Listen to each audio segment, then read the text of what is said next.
It may have been a short statement during the address to Congress, but this is the clearest sign that President Obama is serious about delivering on his promise. We'll engage Russia to seek further reductions in our nuclear arsenals and continue leading the global effort to secure nuclear materials that could fall into the wrong hands. Because our ability to influence others depends on our willingness to lead and meet our obligations. Given America's concerns about the Democratic People's Republic of Korea and Iran, a reduction would make sense if America wants to strengthen its diplomatic leadership. If you're not reducing the American and Russian arsenals, you don't have a lot of credibility asking new countries not to acquire nuclear weapons, and you don't have a lot of credibility to tell countries that have weapons levels a tenth of yours not to build up. In 2010, the US Senate ratified the New START treaty with Russia, limiting the number of deployed strategic warheads for both nations to 1,550 by 2018.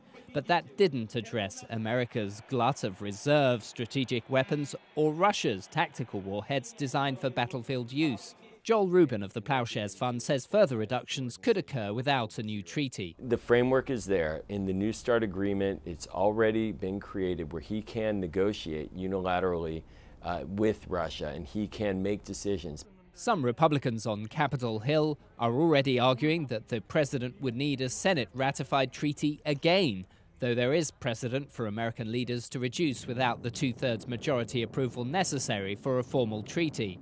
Conventional Republicans still want a strong defense, and so that's going to be the main opposition.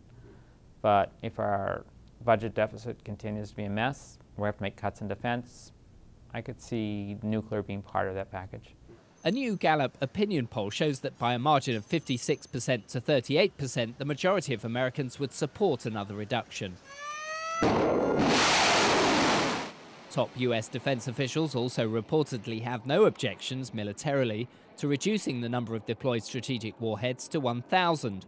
Russia wants other states like the United Kingdom, France and China on board, and has been concerned about the development of American missile defense systems in Europe. Now, the US has announced that the fourth phase of the system designed to shoot down intercontinental ballistic missiles has effectively been scrapped. The timeline for deploying this program had been delayed to at least 2022 due to cuts in congressional funding. The system is designed to counter Iranian capabilities, but the Phase 4 program was seen by Russia as a major threat to its strategic interests.